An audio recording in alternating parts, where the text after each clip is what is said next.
বিশ্বের অন্যতম সেরা ধনীদের কাতারে বাংলাদেশ ক্রিকেট বোর্ড বিসিবি। বোর্ডের ভান্ডারে আছে প্রায় 900 কোটি টাকা। তবে সে জায়গায় এখনও অভাবের আকৃতিতেই চলছে দেশের ক্রিকেট। বাংলাদেশ ক্রিকেটের পরিচিতি বিশ্বে পরিচয়ের নায়ক হয়তো সাকিব আল হাসানের নামটা নেওয়া ভুল হবে না। দেশের জার্সিতে 17 বছর খেলা সাকিবের সময়টা খারাপই যাচ্ছে। রাজনীতির বেড়াজালে নিজেকে জড়িয়ে সবার চোখেই এখন খলনায়কের ভূমিকায় আছেন সাকিব আল হাসান। তবে আজ নতুন করে যোগ হয়েছে আরেক সমস্যা। বিসিবির কাছে 48 লাখ টাকা পান সাকিব। দলে জায়গা না হলেও চুক্তি অনুযায়ী প্রতি মাসের বেতন পাওয়ার কথা থাকলেও হয়নি সেটি।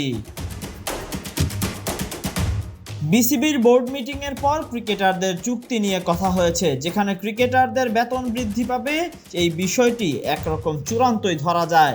তবে সেই চুক্তিতে সাকিব নেই সেটাও জানা সবারই। তাহলে সাকিবের এই বকেয়া টাকা কিভাবে আদায় করবে বোর্ড? দলে জায়গা না হলেও চুক্তি অনুযায়ী প্রতি মাসে বেতন পাওয়ার কথা ছিল তার, সেটি হয়নি। ট্যাক্স বাদ দিয়ে গেল বছরে প্রায় 48 লাখ টাকা পান সাকিব আল হাসান। জানা গিয়েছে ব্যাংক অ্যাকাউন্ট জব্দ থাকার কারণে গেল বছরের সেপ্টেম্বর, অক্টোবর, নভেম্বর ও ডিসেম্বর মাসের বেতন পাননি দেশের সবচেয়ে বড় তারকা সাকিব আল হাসান। গেল বছরে শেষবার ভারতের সাথেই গায়ে জড়িয়েছিলেন লাল সবুজের জার্সি। এরপর থেকে চোখের সমস্যা, বোলিং অ্যাকশনও সমস্যা থাকায় বাদ পড়েছেন চ্যাম্পিয়ন্স ট্রফির স্কোয়াড থেকেও। তবে আবারও কিছুদিন পর বোলিং অ্যাকশন পরীক্ষা দেওয়ার জন্য প্রস্তুত হচ্ছেন সাকিব। পাশ করলেই হয়তো আবারও জড়াবেন লাল সবুজের জার্সি।